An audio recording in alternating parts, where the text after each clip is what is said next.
Welcome to For Every Response, the podcast from Emergency Services Times, sponsored by MSA Safety. In this series, we bring you sessions from the Emergency Services Show and the Emergency Tech Show 2025. This is the first of 3 episodes led by the Emergency Planning Society. In this one, we hear from a panel of experts who explore the critical role of communication in fostering trust, collaboration, and empowerment. They highlight the shift from fear-based messaging to transparent, preparedness-focused communication.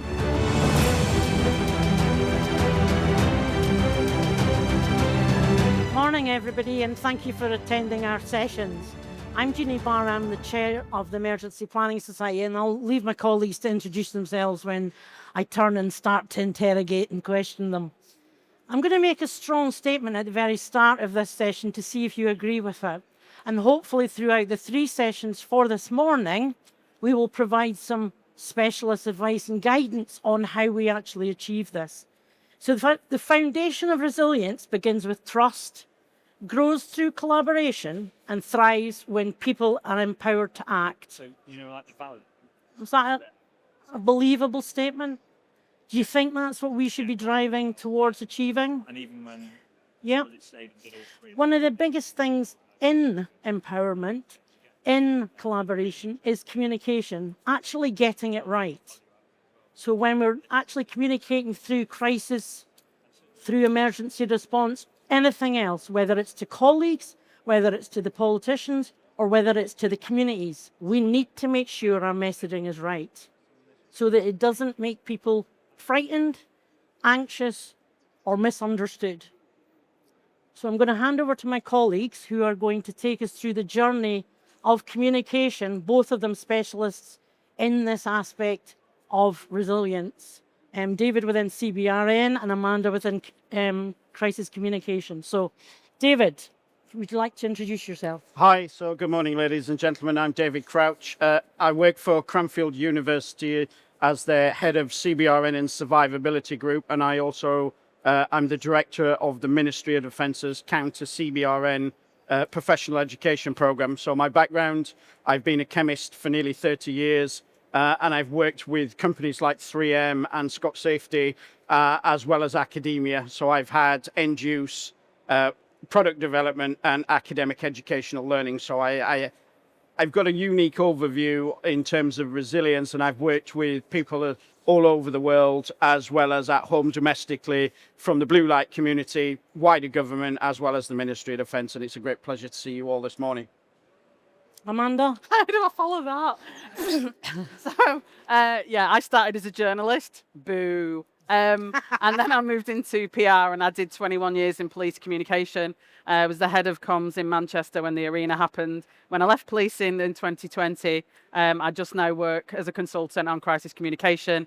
I'm the chair of the Emergency Planning Society's Communication Professional Working Group, and I've written 3 books on crisis issues and reputation management. Oh, well done. Thank you. So we'd quite like an interactive session. So I will ask them questions, and then I'll ask you if you would like to ask some questions of either Amanda or David. Is that okay? So I'm throwing them a curveball here because I didn't tell them that was happening. So how do you think the public perception of resilience, emergency management, CBRN, is currently shaped by the media, by policy, or by lived experience? Do you want to go first? David? I'll go first on that one. I think in terms of an overall question, it's a challenge, mainly because CBRN is often misunderstood with the public. So from a communication and journalism perspective, often mainstream journalism often sensationalize CBRN incidents into they're always the worst case scenario, they're always a Fukushima, or they're always a Chernobyl. And COVID, although it wasn't strictly a CBRN incident, there was a lot of learning there. And in the very earliest stages of the pandemic, there was a lot of panic. And again, with correct communication, a lot of that can be alleviated. So from a policy perspective, and this is my Dave Crouch PLC view of the world, often society looks to the government to do everything. And the government cannot do everything, so it has to be a whole of society approach.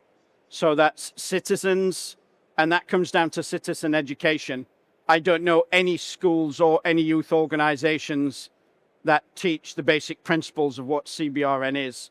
So the first time you get involved in CBRN, you're either specializing in the field, or you're quite late on in your career, or you're part of the military and you're told to do it.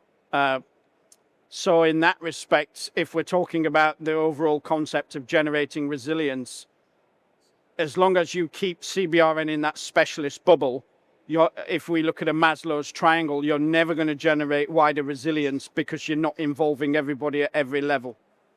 So in terms of that comes back to grassroots education. The Home Office and the national body have the remove campaign. How many people here know what that campaign is about and what it means? Hands up. It's great to see some people, but again, that's a shocking indictment of our educational system. And that's at all levels because it's not taught at school. We learn at school if there's an emergency, you dial 999. Why is CBRN and the basic principles of hazard management not taught at school as part of your citizenship training? And I could talk for 50 minutes on this, so I'm going to stop there because it's a bit of a hobby horse for me, but I'll pass over. Yeah, so I was going to say, I think that one of the biggest problems you've got is it's understanding the basics before we even get to understanding CBRN from a community perspective. Two bits for me: trust. You mentioned trust, Jeannie. We're now in a position where there's a lot of mistrust of authority, of society, of people within it. Social media is a nightmare in terms of what it's spreading and the misinformation. So I kind of think we've got to go right back to, are we actually building the trust before anything happens? Are we having the conversations at the right level with the right people and explaining these things in a way that kind of it becomes not, oh my God, it's the 7th of September, the thing's going to go off at 3:00, but actually that's just part of a conversation. And I think in the UK, we're way behind some other countries that are doing this. And that for me is, you've got to build the trust before you can then start to have a difficult conversation. Mm-hmm. I agree. Has anybody in the audience got a question or an opinion or anything that they would like to share? Yep. Yeah, hi, Scott Holland from Horizon Resilience. I was just thinking about other countries, and particularly around New Zealand. They have, I think, a much better whole society approach, mainly earthquakes and other more natural disasters, but how we can, I suppose, learn from other governments where there is a bit more understanding about what preparedness really means and how it's not scaremongering. Mm-hmm. And I know there's lots happening this year in the UK, but I'm asked questions all the time. Why is the government so focused on preparing for emergencies all of a sudden? And I'm like, it's not all of a sudden, but just, sorry, monologue now. Reflections on other countries and how they go about it and what we can learn in the UK. I think the other thing that we need to understand is other countries are very much focused on prevent. So prevent is about educating, pre-educating, getting people into the mindset without making them panic.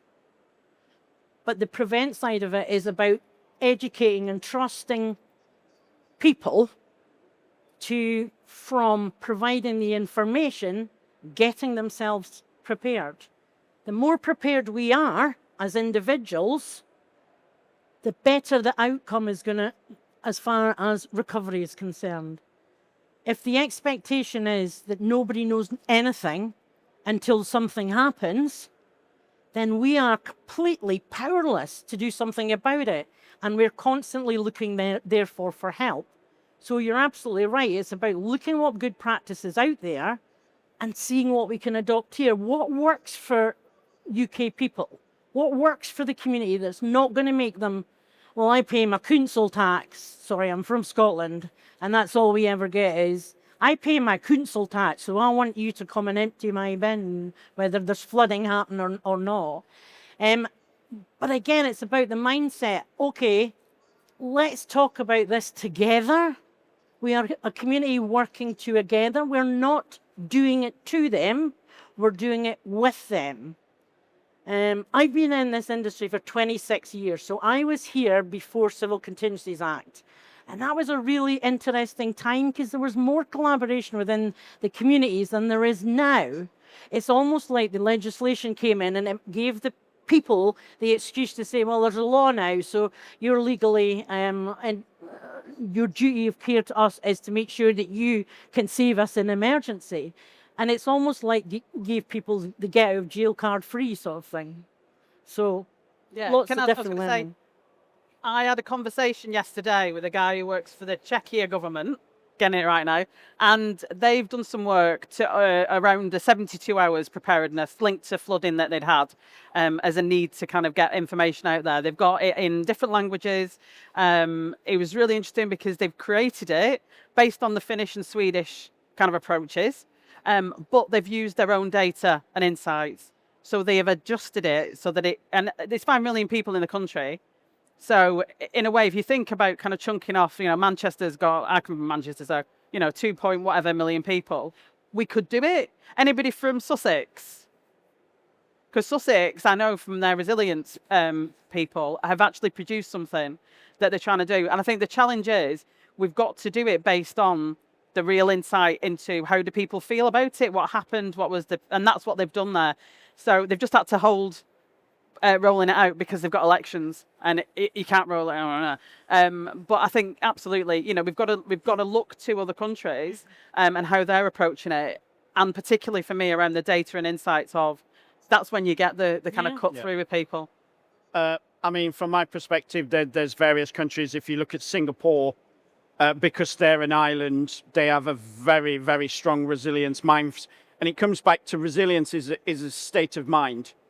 It's so my kids call CBRN casual business or real need because it keeps dad in a job. But again, I've heard it called could be right now. And in the past it was called NBC, nobody cares. But all joking aside, CBRN is just an environment. And we're at the emergency services show. And for first line responders, it doesn't make a difference whether it's hazmat or CBRN. You find out whether it's CBRN later down the line. At the point of release, it is an incident, so treat it as such. And again, we often talk about the Nordic countries. They've all got big civil defence programmes. The UK used to have a civil defence programme long ago, but historical amnesia. A lot of what we're talking about is happening at grassroots level in hodgepodge areas, but there's no interconnectivity across best practice learning. And again, that historical amnesia, I guarantee I could have a conversation with a lot of people in the room and there's lots of experience, but in 20, 30 years time when people retire and unfortunately expire, that collective knowledge is lost. And then unless you're capturing that knowledge and disseminating it to the public, then that information just keeps being lost and reinvented and lost and reinvented. So it needs an almost a national collective in resilience to understand, is it a drought? Is it a pandemic? Is it a chemical attack like Salisbury? Is it a Chernobyl, which technically wasn't in the UK, but it affected all mainland United Kingdom? So again, there's lots of learning experience there. And to your point, sir, is around not necessarily copying other nations, but seeing how they do things and then focusing it into the UK PLC bubble and choosing the bits that are best for us. Okay. Hi, I'm Graham Clements. I'm an independent compliance consultant, worked in the CBRN industry for the last 20 years in different ways, designing, producing, testing, certifying, and actually physically out there with hospitals, fire services, nuclear establishments. I think there's a lot of things you've said that are absolutely right, David, that there doesn't seem to be this base level of knowledge. I'm myself ex-military, so I had that knowledge. But the military always had this thing about contain, coordinate and control, 3 Cs.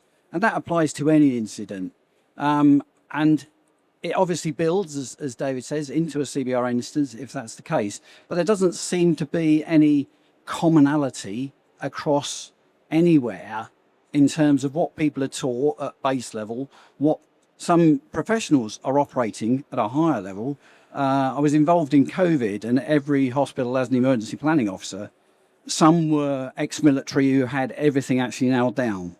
Some were doing it as a secondary duty to being a junior doctor or wanting to get on, and didn't have a clue.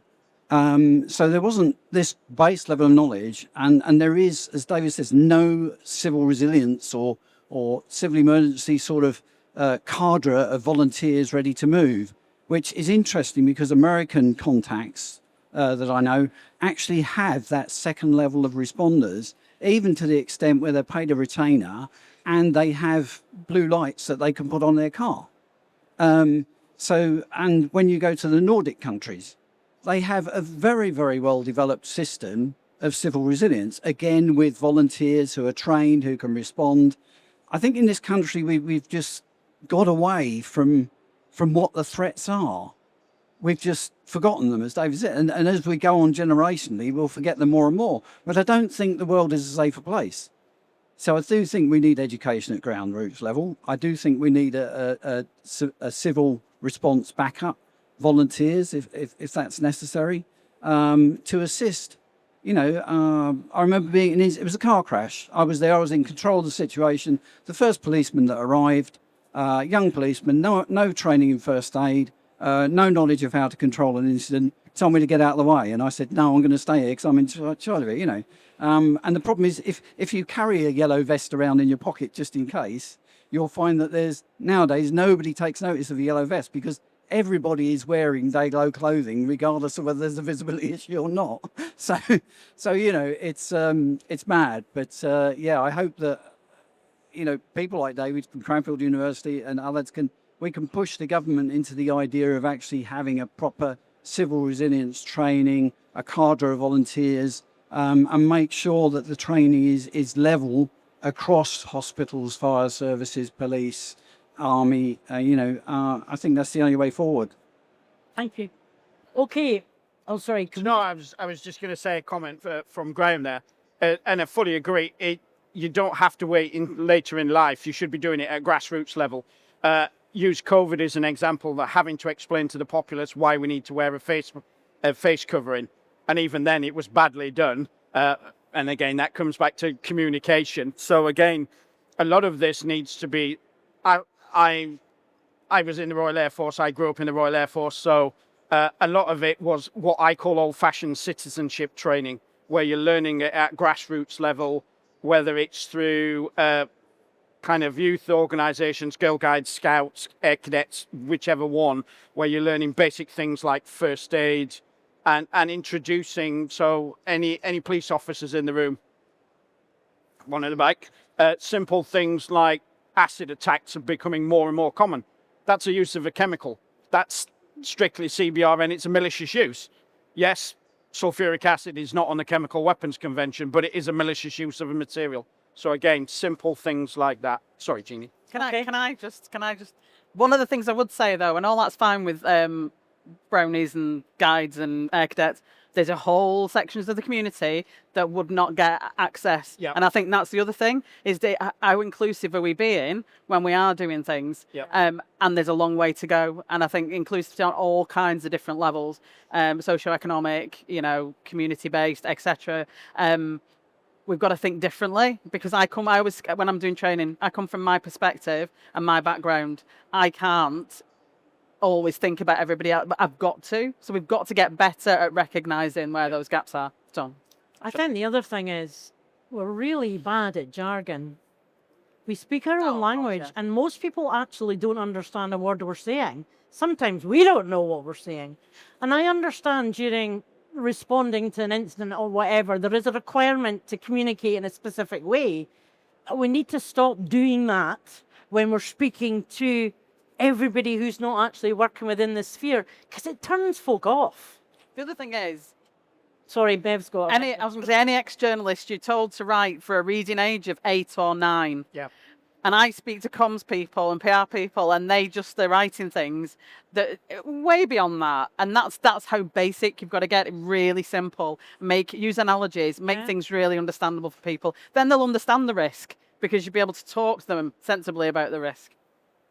Thank you, panel. Linked to what you're saying, what are your thoughts on what happened during COVID? That the loo roll gate, the pasta gate, the communications that perhaps caused some of that reaction, rather than have to say, as a mother of 2.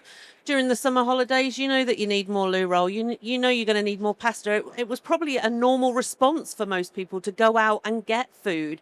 But that communication caused that reaction. I just wondered what your thoughts were on how we communicate. That's a great link. Thank you, Viv. You're welcome. Thank you. Well done. Recently, I was speaking to a clinical psychologist and a behavioural specialist, and I asked the same question and said, why was it loo rolls?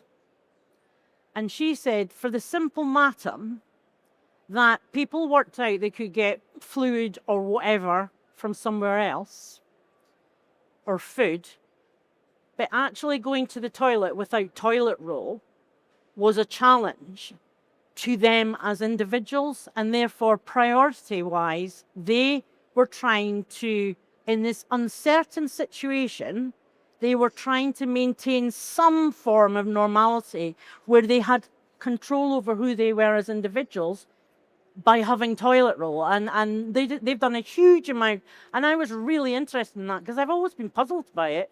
So actually hearing that was a huge surprise and a massive learning curve for me. That people had actually decided themselves the priority was to have some form of self-dignity. And the only way to do that was to have toilet roll. Amazing. On you go. I'm fascinated by the pasta, unless it was a conspiracy by the Italian government. But of all the other things that you could think of to hoard, but I look at it, it comes back to the communication plan. Not just by government, by local authorities, by everybody. Because I think the challenge there is, soon as the press announced that there's a shortage of anything, if you look at the early 2000s when there was the fuel shortage, everybody went panic buying. I'm just fascinated by why people thought pasta and toilet rolls was the way to go rather than a large bottle of gin or something practical. But yeah, I think a lot of it is a mindset. It comes back to that, what we were discussing earlier, the trust in the system. If you trust the system to deliver, then it will deliver. Yes, there might be a shortage to get the governmental wheels to churn out the extra logistics that might be required if it's colleagues from the military that had brought in under a MACA type consideration. But the system will revert back to business as usual quite quickly once it's initiated. But I think the panic is that the populace generally, and especially in COVID, and COVID was both a negative experience in all the deaths, but more importantly, well, not more importantly, but coming out the other side and then to find out the lack of trust in government, but as a huge learning curve in terms of how a society can absorb something like that. Yes, all the deaths are tragic, and I lost friends, so I personally, but luckily it wasn't me. But again, it's around, do you trust the system? Mm-hmm. One of the things I would say is honesty. Yep. Why did people do that? Because they didn't feel as though they were being given honest information about what the situation was. And you see it all the time. Don't start me on the duty of candour, and I've been through the legislation over the last 24 hours. But there's that bit of, do I trust what you're saying to me? And do I believe you're being really honest about it? And they were being honest, because if you all remember, it's all going to be over by Easter. It's all going to be over by Christmas. So, of course, people will look to other things. And there's some interesting work around psychology of crisis communication, how people will look to the first message. They'll look to what their own beliefs are. And you can see it's going to happen next time there's something, because everybody went, oh, actually, I didn't go and panic buy, and then I nearly ran out of toilet roll. Very worrying thing to do. But it will happen again because it's that kind of learned behaviour. But I go fundamentally, if you're not going to be honest, people will go to other places. And increasingly on social media, will go to other places for that information. This episode of the Emergency Services Times podcast is sponsored by MSA Safety, proudly supporting emergency services and first responders on the front line. At MSA Safety, protecting first responders isn't just what we do, it's who we are. We work closely with fire and rescue services across the UK to develop and deliver safety solutions designed to meet your ever-evolving needs. That includes MSA Bristol Firefighter PPE, trusted by services across the UK and beyond, shaped through years of collaboration with frontline teams. It also includes our growing investment in innovation and technology, from the connected M1 SCBA modular solution to our agile, fully managed service model that helps keep crews protected and ready to respond. But for us, safety goes beyond equipment. We believe in standing shoulder to shoulder with the people who dedicate their lives to protecting others, whether it's supporting firefighter charities, backing mental health initiatives, or showing up for community events. MSA is proud to be part of the emergency services family. To learn more about our work in the UK and how we're supporting first responders every step of the way, visit www.msasafety.com. With MSA Safety, when you go in, we go in with you. Hello, I'm Chris. I work with a company called Lanco. One of our lines is mass decontamination for events and collective protection. Last year I left the Royal Marines. I worked my way up to a logistics officer, so resilience planning. I lived and breathed it. My experience in the last 12 months, seeing from both sides of the fence, is there a big piece of the problem is missing, and you're all talking about it, whether it's inclusion, whether it's messaging. The problem is ownership of that information. I own it, I tell you because you don't know it. In Germany, there is an organisation, civil defence, whatever it is, it's from the communities. Everyone understands the resilience problem. When there's a flooding in Taunton, you don't all look to the military. MACA's the problem. Yeah. Why is MACA there? It's to fill the void, and the void is a civilian programme. You own the message, you own the resilience plan, you understand it at a community level, and then you can get on with the task without there being a barrier of information passage. And I think that is the bit that's missing in the UK. We have departmentalised the problem to the blue light and the armed forces, and the communities sit there with a blindfold on and then run around in panic because they're not involved in the solution, they're not involved in the resilience, and they're not involved in the messaging. I think that's the problem. No, I don't know how you solutionise that. I mean, for me, It's a journey, a big journey, a long some of journey. it's really simple. Is that we need to have those conversations, and we need to have those conversations on a local level in the right ways, which they've done in like I was saying in the Czechia example, because they've gone and they've got the data and they've gone and talked to people and gathered that. So there are really simple ways of doing it, but it's resource and it's finances potentially, and who are you going to assign to go and do those things? It's eminently doable. And just to your point, it is a community, it's a whole of society approach. And there's no quick fix. That first and foremost, it's got to be a generational introduction so that future generations build on this generation and so on. And to your point, and I'll use it because we've used COVID quite a lot. So my background is hazard management and decon. So I'm going to come and have a chat with you afterwards just because that's kind of my area of interest. I don't have a spleen. I had a car accident when I was a child, so I don't mind saying. And in COVID, I wasn't allowed out to play with other grown-ups because I was medically kind of vulnerable. And the only time I went out was on a Saturday afternoon to go to shopping because I was allowed to go and play with other human beings. And the amount of people I saw wearing disposable gloves, picking food up and then putting it down. And again, massive transfer risk. But again, that comes back to the simple community education of how diseases spread and help generating that resilience. And as I said at the beginning, government can't be expected to do everything. And unfortunately, and your ex-military, as quite a few are in the audience, and we've got serving military people, the MACA acronym is often thrown around that defence will come in and solve all the problems, and they won't. So again, it has to be defence integrated with law enforcement and security policing, whichever way you call it, ambulance staff, medical staff, and local communities as well. And to the point, there are different cultural communities in the UK, so you've got to have inclusion of all those communities to make the society more resilient. Yeah. Can I throw something in? Who's on TikTok? Good. That's where your problems are going to come, because there's so much crap on there about if you do this, you'll be able to do these things. There's some really interesting research to come out of Australia about sea cyclones and the role of TikTok influencers. And this is where we've got to start changing how we look at it, because that's where some of these real problems are going to be and are happening even now. But anyway, I'll shut up about TikTok. Hello, my name's Rosie Hamilton, and I'm from the CIPR's Crisis Communications Network. Hello, Amanda. Just an echo rather than a question, really. When I did my CIPR diploma, I did it during the pandemic, and I focused on some of the barriers that the Black and ethnic minority communities were facing. There was always, there was an endemic mistrust in those populations anyway. And I felt that there were some real language barriers as well. Eventually, they had vans in the high street here in Birmingham, with, speakers of Black and ethnic minority languages to overcome those language barriers. But because they weren't there, initially, there was so much misinformation on WhatsApp and saying that the vaccine wasn't halal, all this kind of stuff. So I really wonder, how those barriers are going to be overcome next time. There is a lot of research. I just want to say there's a lot of research on it that came around that, and increasingly is doing. But I think it challenges, particularly. I mean, I was in policing for 21 years.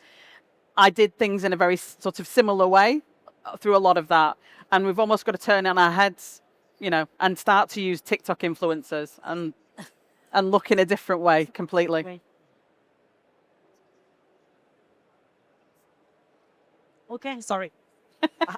Hi, I'm Kat. I'm a comms officer from National Police Air Service. Hi, Amanda. We'll grab you afterwards. Got all my friends in the thing now. No, I haven't.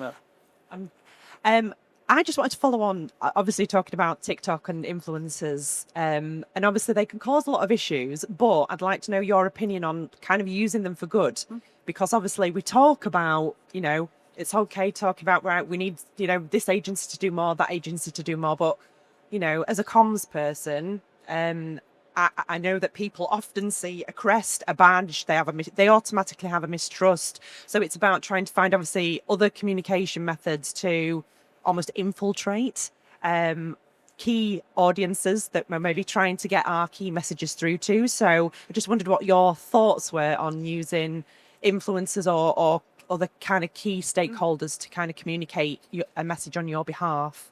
Yeah, I'm all about the TikTok. Seriously, I mean, it is. When I was listening to this talk about the research, that she found there were 4 influencers who were putting out sometimes quite useful information about how to prepare for the floods and the cyclone, etc. And she said if the agencies had liaised with them, had worked with them, their reach would have been much, much bigger. I was doing some work the other night, and there was a YouTuber had 500,000 subscribers. It's like, why are we not using them? And it's almost we got quite sniffy about this is the media, and then there's these people on social media, and we've got to break down that kind of perception, because you're right. The levels of trust. Am I likely to trust that person on YouTube or on the TikTok as opposed to the official authorities? Probably. And there's a situation we've built ourselves into with many, many things. So it's not going to turn around overnight. So for me, yeah, I actually, when I'm working with people, are saying, build that into your planning. You won't necessarily know who those people are, but very quickly you'll spot the accounts that are making the impact, and get in there and speak to them. And just on that, we mentioned earlier having a common lexicon in terms of resilience. I think that's a really good point, because you've both mentioned there's the cultural, linguistical requirement, and then there's the age demographic. So I'm very much of a generation where mum and dad said you do this, so you do it. Whereas my children, that doesn't work now. So I'm never going to compete with the bombardment of TikTok and Instagram. So again, your communication plan for resilience, it's got to cover how you're going to communicate with different levels of society from a generational perspective as well. Yeah, and there's still, 10% of the population are not on any of this social stuff and don't do any of that. And it's definitely, for me, that multi-layered, but I do think we get quite sniffy about anybody who's not a card-carrying journalist. So can I ask a quick question while we're waiting for the mic to get around, just to get your little brain cells working? Duty of candor. Yes, I'm opening it. Just start thinking about it. But yeah. Question over here. All right, on you go. Hi, I'm Dan. I work for Jessup quite obviously, but in my other role, I do strategic communications for counter-terrorism policing. And I agree with loads of what has been said, and especially Amanda's points around different audiences and different ways of reaching them, and influencers and social media, as much as that scares me sometimes. But I'm finding the conversation quite pessimistic, and I do think there are some really good things we've done in this country that we can learn from as well. And actually, my take on the pandemic is compliance actually was pretty high across the board. There were problems with particular demographics, particular communities, and a lot of our research shows we've got a massive trust challenge with like Gen Z generation who just fundamentally don't trust anyone or anything, including the police, at a much lower level than previous generations did. But actually, things like mask wearing, hand washing, getting your vaccine, uptake and compliance was pretty high with that. And when my, colleagues in government communications had clear policies to communicate around that, they did a pretty good job. And actually, when people like Chris Whitty and Patrick Vallance and figures of authority who probably weren't politicians stood up and said stuff with evidence behind it, people generally trusted and believed it. So I think there are things we can learn from that experience in a really positive way as well. And the other example I'd use around resilience and whole of society stuff, and it's not my campaign, so I'm happy to give it credit, but is the BTP's See It, Say It, Sorted campaign, which has got huge public recognition, really good levels of trust and compliance with it. But I think the lesson from that is it takes years of investment, and it takes years of pushing those messages out, and it literally takes every bloody train you're on to hear that message, and that's how you get huge uptake and huge awareness. It takes nearly 10 years they've been going at that campaign now, millions of pounds of investment. They're lucky they have assets they can use on trains, in stations, and so on. But I think the big lesson from that is that's the level of stuff that it takes to get that level of public uptake and awareness. And a one and done, or you think you've put a campaign out, you spent a couple of million quid on it, and loads of people would have seen it, but they probably haven't. And we need to find loads of different routes, as Amanda's been saying, through social media, through influencers, to get those resilience messages out there. I take your point about schools, David, but everyone wants to get their campaign into schools, and everyone wants that slice of a PHSE lesson, and and we all know what it's like being teenagers, and you're not really listening that much to that kind of stuff anyway. So yes, we should use that route, but let's be much more creative as well, as thinking one half an hour PHSE lesson once a year in schools is going to cut it, because it's probably not. Anyway, I've got loads of other thoughts on that, but my main point is we can be quite positive and optimistic about this, but the lessons aren't easy. They're quite hard, and we need to be really committed and push through with them. 3 seconds for me. I'm old enough to remember when I was a child, I used to see a cartoon on the telly saying, don't go near railways because you'll be electrocuted or run over by a train. Yeah. Do not swim in a river because you will drown. It was simple messages, and I knew as a child I wasn't going to do that. I don't see them anymore. So what can we think of? And going back to what you're saying, there is lots and lots of different positives out there. But again, keeping things simple, just that simple cartoon saying, don't stand on a railway, you will be run over or electrocuted. It sticks in there, I know not to go anywhere near a railway. I'm itching ever. now. I'm itching. Because on you go. The problem we've got now is people want to film that. So it's not that you don't on the railway line. I want to film it. Film you going on a railway. Yeah, you film you guys. I think there's a different psychology of it. I am not a negative person, generally. I do think though, when there's another pandemic, some of those things aren't going to work because of what came around it. Yeah. And that wasn't to do with the comms, it was to do with the behaviour. And this is the other issue for me, is it's not just the community. We focus on the comms message, which I will do because it's what I do.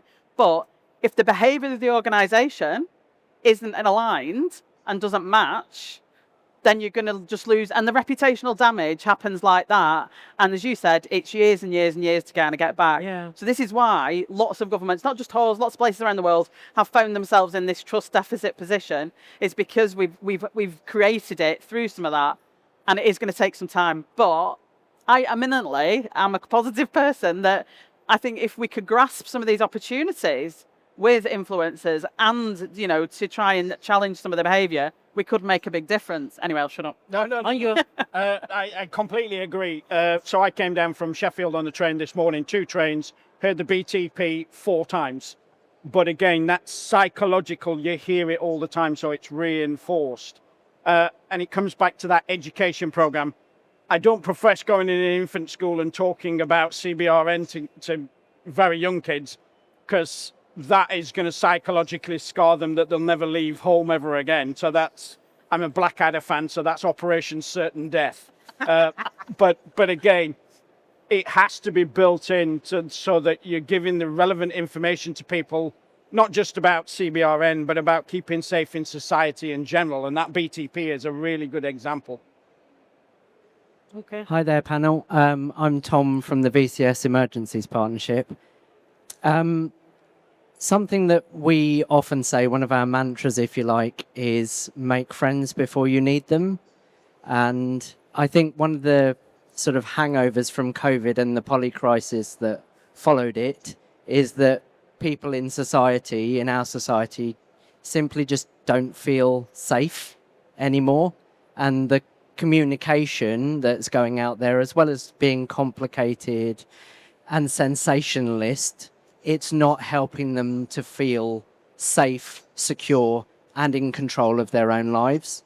So what's getting in the way of us enabling that whole society approach to communicating in a way that enables people to feel safe, and in peacetime do the preparedness stuff that will enable them ultimately to feel more secure? Who wants to answer that? I think there's a challenge with that, though, is that the world doesn't feel very safe. No. And I go back to the honesty piece, and perhaps what we have to do is be really honest that it may feel like it's a bit difficult, and that's because it is.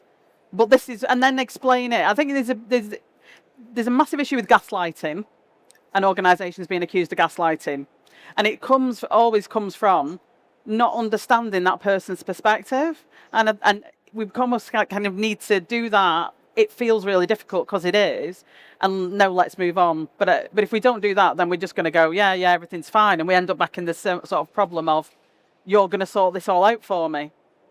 So it's a sophisticated conversation but it starts and develops. So I think there's a lot of work that comes from recognising life is challenging for people at the minute. And I completely agree. I think it comes back to that honesty, having a grown-up discussion amongst society, because if you look at the challenges we've faced now, they're no different from, say, 10 or 20 years ago, or even pre. So there's still conflict in the world, there's still famine, there's still disease, there's still, and again, I'm not going I'm from Yorkshire, so I'm quite a happy, smiley person, so I live in a macabre world, but we've still survived as a species, and all the kind of incidents we've mentioned, society has come out the other side. So a pat on the back for that. To your point, from a communication perspective, the world's, it might feel unsafe, but when you dial it down, it's not that bad in the grand scheme of things. It's just people, it's how you frame it. It's how you frame it to society to get people on board to help with the whole resilience piece at the community level. But it's, I was going to say, but I always think it's like, the news agenda now is fast. So you can have, like last week, 10 really big stories happen in a day, and that contributes to people's feelings.